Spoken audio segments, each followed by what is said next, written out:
নমস্কাৰ আপোনাক স্বাগতম আপুনি চাই আছে দ্য মৰ্নিং শ্ব মই জয়ন্ত মাধৱ গোস্বামী দ্য মৰ্নিং শ্বত আমি আৰম্ভণিতে জনাও মহানগৰীত গাঞ্জাৰ বিৰুদ্ধে বৃহৎ অভিযান জটিয়া আৰক্ষী আয়ুক্ত পাৰ্থ সাৰথী মহন্তৰ নেতৃত্বত চলিছিল এই বৃহৎ অভিযান এই অভিযানত প্ৰায় 2 কোটি টকা মূল্যৰ গাঞ্জা জব্দ কৰা হৈছে 320 কেজি ওজনৰ এই গাঞ্জা এখন ট্ৰাকত অতি কৌশলেৰে সৰবৰাহ কৰা হৈছে আমি সেই ট্ৰাকখনৰ দৃশ্য দেখুৱাইছো আৰু সেই গোপন চেম্বাৰ আমি দেখুৱাইছো অতি কৌশলেৰে নিৰ্মাণ কৰি সাজি লোৱা হৈছিল এই গোপন চেম্বাৰ আৰু এই গোপন চেম্বাৰেৰেই ড্ৰাগছৰ তথা গাঞ্জাৰ সৰবৰাহ চলি আহিছিল বিশেষ সূত্ৰৰ পম খেদি আৰক্ষী অভিযান চলাইছিল পূৰ্বৰে পৰা খাপ পিটি আছিল আৰক্ষীৰ হাতত তথ্য আছিল যে এই ট্ৰাকখনত সৰবৰাহ কৰা হৈছে গাঞ্জা আৰু বহু সময় ধৰি অভিযান চলোৱা হয় কিন্তু আৰক্ষী অৱশেষত উদ্ধাৰ কৰিবলৈ সক্ষম হ'ল সেই গোপন চেম্বাৰ গোপন কক্ষ য'ত অতি কৌশলেৰে চালকৰ কেবিনত এই গোপন কক্ষ বা গোপন চেম্বাৰ সাজি লোৱা হৈছিল আৰু তাতেই 320 কেজি ওজনৰ গাঞ্জা সৰবৰাহ কৰা হৈছিল মণিপুৰৰ পৰা এই বৃহৎ পৰিমাণৰ গাঞ্জাখিনি সৰবৰাহ কৰা হৈছিল ইতিমধ্যে যাৰ বজাৰ মূল্য প্ৰায় 2 কোটি টকা বুলি আৰক্ষীয়ে প্ৰকাশ কৰিছে আৰক্ষীয়ে সদৰি কৰিছে আৰু এই অভিযানৰ ইতিমধ্যে আমি উল্লেখ কৰিছো নেতৃত্ব বহন কৰিছে জটিয়া আৰক্ষী আয়ুক্ত পাৰ্থ সাৰথী মহন্তই ইয়াৰ পূৰ্বেও পাৰ্থ সাৰথী মহন্তৰ নেতৃত্বত কেইবাটাও সফল অভিযান সম্পন্ন হৈছিল গুৱাহাটী মহানগৰীৰ পাৰ্শ্বৱৰ্তী চন্দ্ৰপুৰ জোৰাবাটত এনে বহু অভিযানত বৃহৎ পৰিমাণৰ কোটি কোটি টকা মূল্যৰ ড্ৰাগছ গাঞ্জা জব্দ কৰা হৈছিল ঠিক তেনেদৰে যোৱা নিশাও এই অভিযান চলোৱা হৈছিল আৰক্ষীৰ ওচৰত ইনপুট আছিল যে এই ট্ৰাকখনত সৰবৰাহ কৰা হৈছিল বৃহৎ পৰিমাণৰ গাঞ্জা NL01K 3095 নম্বৰৰ এই ট্ৰাকখনতে মণিপুৰৰ পৰা গুৱাহাটীলৈ সৰবৰাহ কৰা হৈছিল এই গাঞ্জাখিনি লগতে আমি জনাও 2 গাঞ্জা সৰবৰাহকাৰী অৰ্থাৎ ট্ৰাকখনৰ 2জনকৈ কৰ্মচাৰীক গ্ৰেপ্তাৰ কৰা হৈছে ৰাজু দে আৰু থংগিয়া মগ নামৰ 2 সৰবৰাহকাৰীক গ্ৰেপ্তাৰ কৰি আৰক্ষীয়ে বৰ্তমান জেৰা চলাই আছে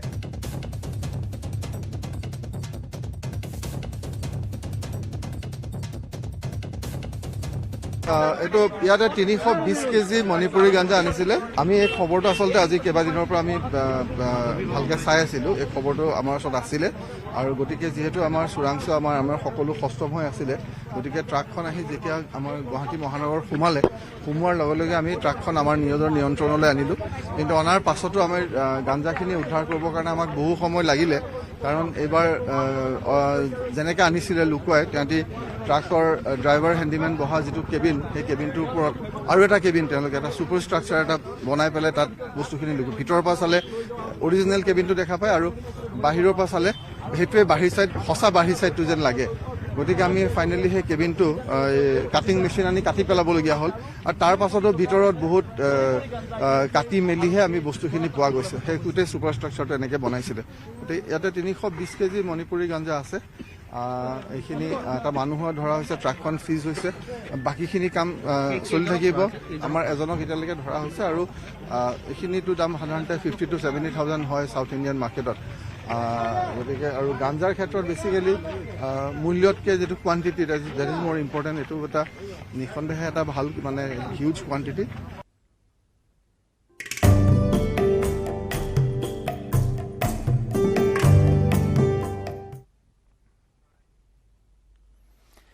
ঐতিহ্যৰ আকৰ জোনবিল মেলা আৰু এই জোনবিল মেলাত আজি বিনিময় প্ৰথাৰে বহিল হাট হয় এই জোনবিল মেলাৰ মূল আকৰ্ষণেই হ'ল বিনিময় প্ৰথাৰে যি বজাৰ বহে এই বজাৰত আজি দেখিবলৈ পোৱা হ'ল পাহাৰ ভৈয়ামৰ মামা মামীসকল আদান প্ৰদান কৰিলে বিভিন্ন বয় বস্তু খাদ্য সামগ্ৰী আৰু উখল মাখল পৰিৱেশে বিৰাজ কৰিলে জোনবিল মেলাৰ বাকৰিত বিনিময় প্ৰথাৰে আজি উদ্ভাসিত হৈ উঠিল ঐতিহাসিক জোনবিলৰ পাৰ আজি পুৱাতে পাহাৰত উৎপাদন কৰা কৃষিজাত সামগ্ৰীৰ মেটমৰা সম্ভাৰেৰে বিনিময় কৰিলে ভৈয়ামৰ চিৰা পিঠা সান্দহ কেঁচা মাছ শুকান মাছ ইত্যাদি বিভিন্ন সা সামগ্ৰীৰ মৰিগাঁৱৰ বিধায়ক ৰমাকান্ত দেউৰীয়ে উদ্বোধন কৰিলে বিনিময় প্ৰথা ইয়াকে লৈ উখল মাখল পৰিৱেশে বিৰাজ কৰে জাগিৰোডৰ জোনবিল পাৰত কেইটামান ঘণ্টাৰ বাবে অচল হৈ পৰিল আধুনিক মুদ্ৰাৰ প্ৰচলন উল্লেখযোগ্য যে আজি জোনবিল মেলাত অংশগ্ৰহণ কৰাৰ কথা মুখ্যমন্ত্ৰী ডক্টৰ হিমন্ত বিশ্ব শৰ্মাৰ ৰাজ দৰবাৰত অংশ লৈ 18 গৰাকী গোভাত দেওৰজাক ৰাজভাত্তা প্ৰদান কৰিব মুখ্যমন্ত্ৰীগৰাকীয়ে আমি পুৱতি নিশাৰ পৰা সেই পৰিৱেশ আপোনালোকক দেখুৱাইছোঁ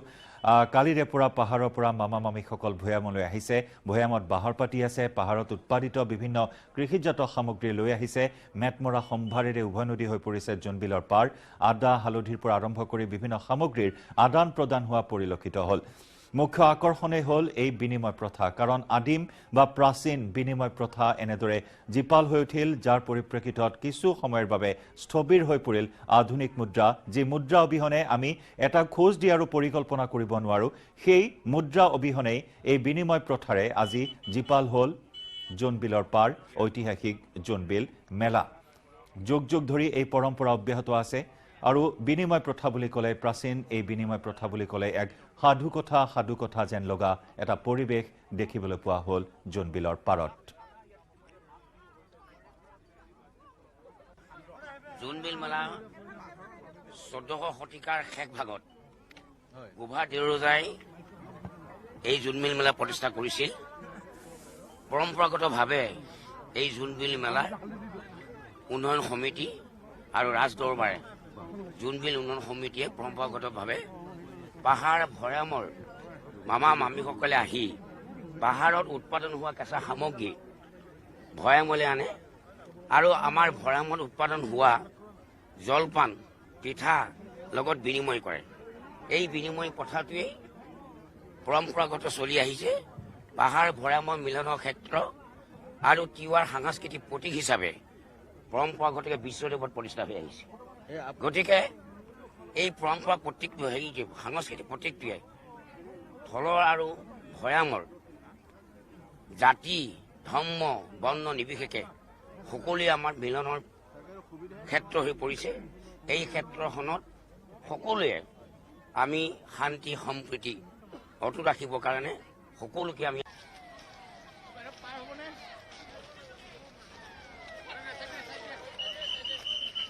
হয় শান্তি সম্প্ৰীতিৰ এনাজৰীডাল কটকটীয়া কৰি সমন্বয়ৰ বাৰ্তাৰে পাহাৰ ভৈয়ামৰ মিলনভূমিত পৰিণত হ'ল ঐতিহাসিক জোনবিল মেলা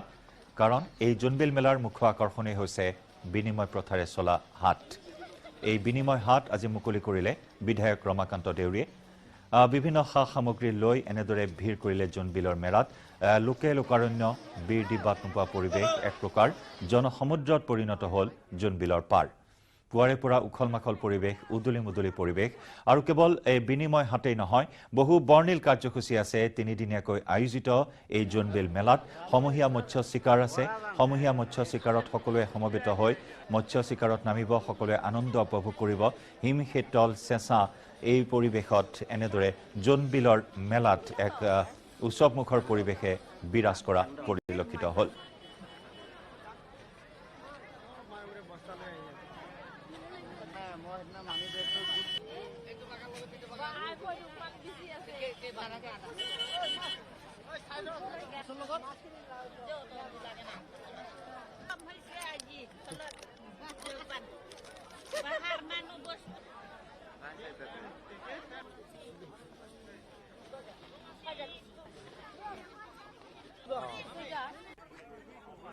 আৰু এই দিনটোৰ বাবেই পাহাৰ ভৈয়ামৰ মামা মামীসকল উৎসুকতাৰে বাট চাই ৰয় কাৰণ পাহাৰত উৎপাদিত বিভিন্ন সা সামগ্ৰী ভৈয়ামলৈ লৈ অনা হয় আনহাতে ভৈয়ামৰ পৰা পিঠা পনা লৈ পাহাৰত বিহু পাতিব মামা মামীসকলে আৰু সেইবাবে চিৰা পিঠা সান্দহ ইত্যাদি বিভিন্ন সামগ্ৰীৰে উভৈনদী হৈ পৰে জোনবিলৰ মেলাত আৰু সেই দৃশ্যসমূহ আমি দেখুৱাইছোঁ কেনেকুৱা ধৰণৰ খাদ্য সামগ্ৰীৰে আজি উভৈনদী হৈছে জোনবিলৰ পাৰত আদাৰ পৰা হালধিৰ পৰা কচু জালুক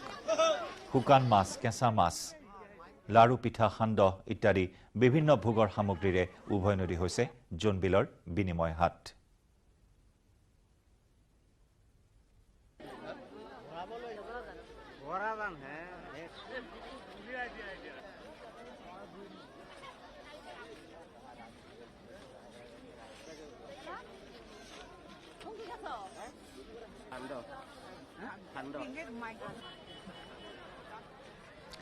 জোনবিলৰ মেলাত বিভিন্ন খেল ধেমালিৰো আয়োজন কৰা হয় পৰম্পৰাগত খেল ধেমালিসমূহ জীপাল হৈ উঠে আৰু এই জোনবিল মেলাক বিশ্ব দৰবাৰলৈ লৈ যোৱাৰ ক্ষেত্ৰত বিভিন্ন সময়ত বিভিন্ন প্ৰয়াস কৰা পৰিলক্ষিত হৈছে আৰু এই ক্ষেত্ৰত যথেষ্ট থল আছে এক পৰ্যটনৰ কেন্দ্ৰ হিচাপে গঢ়ি তোলাৰ যথেষ্ট থল আছে জোনবিল মেলা কাৰণ ইয়াত বিনিময় প্ৰথা প্ৰাচীন বিনিময় প্ৰথা আজিও জীপাল হৈ উঠে জোনবিলৰ মেলাত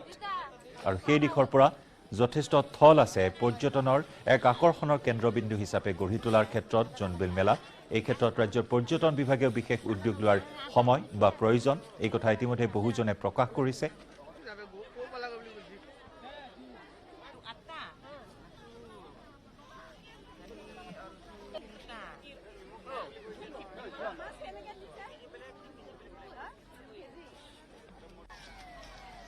আৰু ইয়াৰ বিভিন্ন সামগ্ৰীৰ ভাগ বটোৱাৰা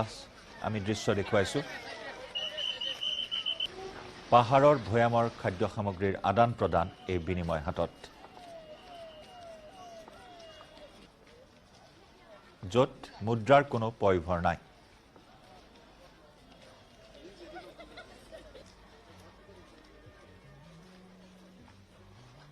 শুই উঠাৰ পৰা বিছনালৈ যোৱালৈকে মুদ্ৰা অবিহনে আমি এটা ছেকেণ্ডো কল্পনা কৰিব নোৱাৰো আৰু সেই মুদ্ৰাই আধুনিক মুদ্ৰা ব্যৱস্থাই স্থবিৰ হৈ পৰে জোনবিল মেলাত অনুষ্ঠিত হোৱা এই বিনিময় হাতত য'ত জীপাল হয় প্ৰাচীন আদিম বিনিময় প্ৰথা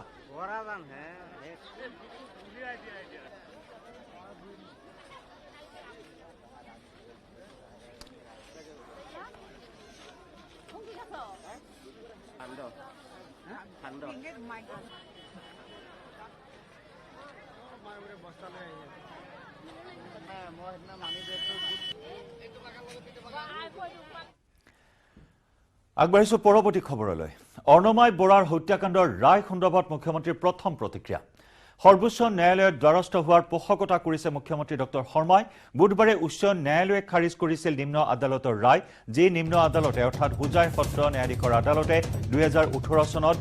অৰ্ণমাই বৰাৰ ধৰ্ষণ আৰু হত্যাকাণ্ডৰ গোচৰত মূল অভিযুক্তক ফাঁচীৰ শাস্তিৰে দণ্ডিত কৰিছিল কিন্তু সেই শাস্তি লাঘৱ কৰি শেহতীয়াকৈ গুৱাহাটী উচ্চ ন্যায়ালয়ে উপযুক্ত তথ্য প্ৰমাণ আৰক্ষীয়ে দাখিল কৰিব নোৱাৰাৰ বাবে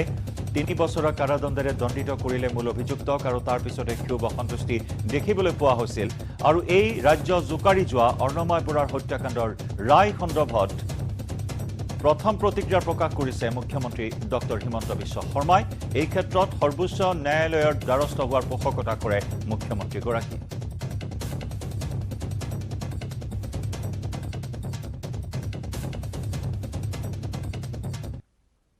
জুডিচিয়েল জাজমেণ্ট হাইকোৰ্টে কিবা এটা জাজমেণ্ট দিছে বিষয়টো আমি পৰীক্ষা কৰিম আৰু যদি দেখোঁ যে আমি উচ্চতম ন্যায়ালয়ত আহিব লাগে আমি নিশ্চয় উচ্চতম ন্যায়ালয়লৈকে আহিম কিন্তু মই আমাৰ আইনমন্ত্ৰী ডাঙৰীয়াক কৈছোঁ যে জাজমেণ্টটো মোৰ টেবুলৰ ওপৰলৈকে আনিব লাগে যাতে মই জাজমেণ্টটো চাব পাৰোঁ কিয় মৃত্যুদণ্ড দিয়াৰ পিছত কাৰাবাসলৈকে আৰু খুব কম কাৰাবাসলৈকে ৰূপান্তৰ হৈছে গতিকে বিষয়টো অলপমান আমি নিশ্চয় পৰীক্ষা কৰিব লাগিব কিন্তু জুডিচিয়েল অৰ্ডাৰ এটাৰ ওপৰত মইতো নেদেখাকৈ কমেণ্ট দিব নোৱাৰোঁ মটৰ সংযোগী ৰিক্সাৰ বিৰুদ্ধে পৌৰ নিগমৰ অভিযান আৰম্ভ দ্বিতীয় দিনাও মটৰ চালিত ৰিক্সাৰ বিৰুদ্ধে অভিযান চলাইছে গুৱাহাটী পৌৰ নিগমে বৃহস্পতিবাৰে 21খনকৈ মটৰ চালিত ৰিক্সা জব্দ কৰা হৈছে মহানগৰীৰ ৰাজপথত মটৰ ৰিক্সা নিৰ্মাণকাৰী প্ৰতিষ্ঠানৰ বিৰুদ্ধে জিএমচিয়ে কি ব্যৱস্থা লয় সেয়া লক্ষণীয় হ'ব নিগমে আজিও অভিযান চলাৰ কথা নিগমৰ অভিযানৰ পাছতে আজি ৰাজপথত হ্ৰাস পাইছে মটৰ সংযোগী ৰিক্সাৰ চলাচল পূৰ্বে এসপ্তাহৰ ভিতৰত মটৰ সংযোগ বিচ্ছিন্ন কৰিবলৈ নিগমে দিছিল নিৰ্দেশনা কিন্তু নিগমৰ নিৰ্দেশনাৰ পিছতো গুৱাহাটীৰ ৰাজপথত চলি আছে মটৰ চালিত ৰিক্সা এতিয়াৰে পৰা নিৰ্দেশ অমান্য কৰা ৰিক্সা চালক আৰু গৰাকীৰ বিৰুদ্ধে লোৱা হ'ব কঠোৰ ব্যৱস্থা ইতিমধ্যে পূৰ্বৰ বুলেটিনত মটৰ ৰিক্সা চালিত এই ৰিক্সাসমূহৰ চালকসকলে তীব্ৰ ক্ষোভ আৰু অসন্তুষ্টি প্ৰকাশ কৰিছে তেওঁলোকে কৈছে যে মটৰ চালিত ৰিক্সা নিৰ্মাণকাৰী প্ৰতিষ্ঠানক কোনে অনুমতি প্ৰদান কৰিলে যাৰ বাবে তেওঁলোকে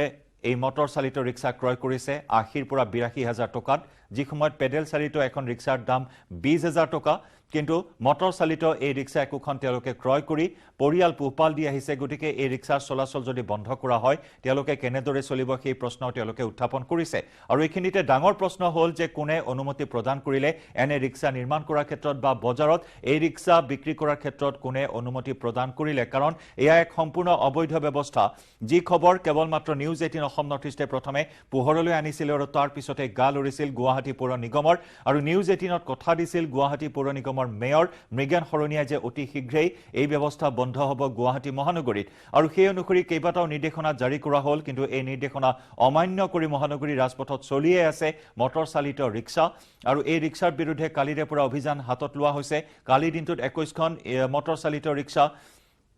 বাজেয়াপ্ত কৰা হৈছিল আৰু তাৰ পৰিপ্ৰেক্ষিতত আজি গুৱাহাটী মহানগৰীত হেৰেঙা দেখিবলৈ পোৱা হৈছে মটৰ চালিত ৰিক্সাৰ চলাচল কিন্তু এইখিনি মুহূৰ্তত আকৌ প্ৰশ্ন উত্থাপন হৈছে যে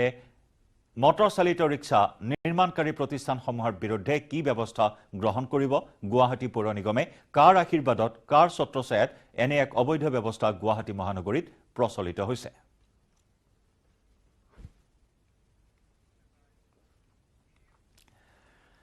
আজি দেশত তৃতীয় পৰ্যায়ৰ ৰোজগাৰ মেলা দেশজুৰি ৭১,০০০ নিবনুৱাক দিয়া হ'ব নিযুক্তি পত্ৰ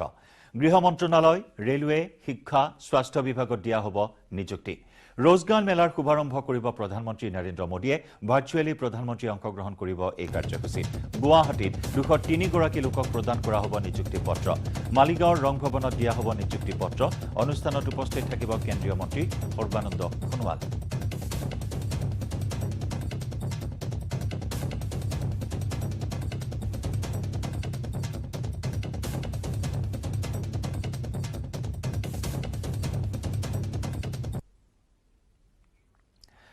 গোৱালপাৰা জিলা প্ৰশাসনে দুধিনৈত আকস্মিক অভিযান চলাই 4খনকৈ ঔষধালয়ৰ অনুজ্ঞাপত্ৰবিহীন লেবৰেটৰী আৰু ডাক্তৰৰ চেম্বাৰ সিল কৰি দিয়ে উল্লেখযোগ্য যে গোৱালপাৰা জিলা প্ৰশাসনৰ সহকাৰী আয়ুক্ত কৃতি সাচৰা আৰু শান্তা কাৰ্কি চেত্ৰীৰ নেতৃত্বত আজি গ্ৰাহকৰ বেশত দুধনৈ FRU চৌহদত থকা ৰাভা মেডিকেল হল আৰু 17 নম্বৰ ৰাষ্ট্ৰীয় ঘাইপথৰ কাষত থকা নিৰো কমপ্লেক্স আৰু লাইফ কেয়াৰ ডায়াগনষ্টিক চেণ্টাৰত অভিযান চলাই অনুজ্ঞাপত্ৰবিহীনভাৱে চলাই থকা চিকিৎসকৰ চেম্বাৰ বন্ধ কৰি দিয়ে এই অভিযানত দলটোৱে নিৰো কমপ্লেক্সত থকা এটা ডাক্তৰৰ চেম্বাৰ এটা এক্স-ৰে চেণ্টাৰ আৰু লাইফ কেয়াৰ ডায়াগনষ্টিক চেণ্টাৰৰ সিল কৰি দিয়ে ফাৰ্মাসী কেইখনে কোনো ধৰণৰ অনুজ্ঞাপত্ৰ নোহোৱাকৈ দীৰ্ঘদিন ধৰি ডাক্তৰৰ চেম্বাৰ চলাই আহিছিল আনহাতে দুধনৈ FRU চৌহদত থকা ৰাভা মেডিকেল হলৰ ফাৰ্মাসীৰ অনুজ্ঞাপত্ৰৰ ম্যাদ উকলি যোৱাৰ বাবে ফাৰ্মাসীখন সিল কৰি দিয়া হয় উল্লেখযোগ্য যে লাইফ কেয়াৰত ডাক্তৰ মামনি কছাৰী আৰু নিৰো কমপ্লেক্সত থকা ডাক্তৰ ডিম্বেশ্বৰ বসুমতাৰী নামৰ দুগৰাকী চিকিৎসকে চিকিৎসা সেৱা আগবঢ়োৱা ব্যক্তিগত চেম্বাৰ দুটাও সিল কৰে জিলা প্ৰশাসনে ইয়াৰে মামনি কছাৰী দুধনৈ চিকিৎসালয়ৰ এগৰাকী চৰকাৰী চিকিৎসক হোৱাৰ বিপৰীতে ডাক্তৰ ডিম্বেশ্বৰ বসুমতাৰী হৈছে দুধনৈ FRUৰ পৰিচালক दुधनई में हम गए थे वहाँ पे हम FRU देखने गए थे और वहाँ के आसपास की फार्मेसीज और जो क्लिनिक्स हैं उसका इंस्पेक्शन करने गए थे वहाँ पर क्या मिला मतलब वो सब ठीक है या गलती मिला वहाँ पर नहीं वहाँ पे मोस्ट ऑफ द फार्मेसीज में फार्मेसिस्ट खुद प्रेजेंट वहाँ पर नहीं था और कोई भी उनके पास रजिस्ट्रेशन नहीं था लेबर का कोई रजिस्ट्रेशन नहीं था ट्रेड एक्ट के अंडर कोई रजिस्ट्रेशन नहीं था और 2 डॉक्टर थे जो अपना क्लिनिक बाहर चला रहे थे पर उनका क्लिनिक भी रजिस्टर्ड नहीं था तो उन গ্যাস পৰিবাহী পাইপৰ পৰা অহৰহ নিৰ্গত হৈছে গ্যাস নিৰ্গত হোৱাৰ আতংকই বিৰাজ কৰিছে মৰাণৰ খুৱাং দুলিয়া লাহোৱাল গাঁৱত ৰাইজৰ অভিযোগ অনুসৰি বিগত প্ৰায় এটা মাহ ধৰি কম বেছি পৰিমাণে গ্যাস নিৰ্গত হৈ থকাৰ পাছত বৰ্তমান অধিক হাৰত নিৰ্গত হৈছে গ্যাস দুলিয়া ডিমৌৰ ৰেল ক্ৰছিঙৰ ওচৰতে এই গ্যাস নিৰ্গত হৈ থকাত ভয়ংকৰ অঘটনৰ আশংকা কৰিছে ৰাইজে এই ক্ষেত্ৰত শীঘ্ৰেই ব্যৱস্থা গ্ৰহণ কৰিবলৈ ৰাইজে গ্যাস কোম্পানীৰ কৰ্তৃপক্ষৰ লগতে প্ৰশাসনক জনাইছে আহ্বান গ্যাস পৰিবাহী পাইপৰ পৰা অহৰহ নিৰ্গত হৈ আছে গ্যাস এখানে রাইজ সংগীত उठा दिया पूरा गैस ही है अरे क्या गैस नहीं कर सकते আজি দুদিন হ'ল কোনো ধৰণৰ পদক্ষেপ লোৱা নাই এখানে ৰাইজ সংগীত হৈছে ভয় কৰিছে যেহেতু একেবাৰে ৰেল ক্ৰছিঙত কিবা দুৰ্ঘটনা হ'ব পাৰে সেই হেতুকে মই তেখেতলোকক আমাৰ যিটো গেছ কোম্পানীক অতি শীঘ্ৰে এই বিষয়ত গুৰুত্ব সহকাৰে লৈ এই য'ত লিক হৈছে এই লিকটো যাতে যিকোনো ব্যৱস্থা কৰি বন্ধ কৰাৰ ব্যৱস্থা কৰিব লাগে। কমতাপুৰ ৰাজ্য গঠনৰ বাবে মন্দিৰত প্ৰাৰ্থনা ভগৱানৰ ওচৰত আঁঠু ললে কোচ ৰাজবংশী জাতীয় পৰিষদে চুক্তি সাৱলীলভাৱে সম্পাদনৰ কামনাৰে দেৱীক প্ৰাৰ্থনা জনালে গোৱালপাৰা জিলা কোচ ৰাজবংশী জাতীয় পৰিষদে শ্ৰী শ্ৰী টুক্ৰেশ্বৰী দেৱালয় প্ৰাংগণত কোচ ৰাজবংশী জাতীয় পৰিষদৰ নাগৰিক সভাৰ পূৰ্বে চুক্তি সুচাৰুৰূপে সম্পাদন হোৱাৰ কামনাৰে আগবঢ়ালে সেৱা আগন্তুক ২৬ জানুৱাৰীৰ আগতে কোচ ৰাজবংশী জনগোষ্ঠীৰ বহুদিনীয়া আন্দোলনৰ পৰিপ্ৰেক্ষিতত কমতাপুৰ ৰাজ্য গঠন সন্দৰ্ভত যি চুক্তি হ'বলৈ গৈ আছে এই চুক্তি যাতে সুচাৰুৰূপে সম্পাদন হয় তাৰ কামনাৰে টুক্ৰেশ্বৰী দেৱালয়ত প্ৰাৰ্থনা আগবঢ়াইছে। আজি নাগৰিক সভাত কোচ ৰাজবংশী জাতীয় পৰিষদৰ গোৱালপাৰা জিলা কমিটিৰ সভাপতি অমৃত কুমাৰ ৰায়ৰ লগতে উপ সভাপতি যোগেশ ৰায় সহ সম্পাদক ধ্বজেন বৰ্মন কেন্দ্ৰীয় কমিটিৰ সদস্য চিতেন ৰায় উদ্ধৱ ৰায় আৰু অৰুণ ৰায় সহ বহু নেতা কৰ্মী উপস্থিত থাকে।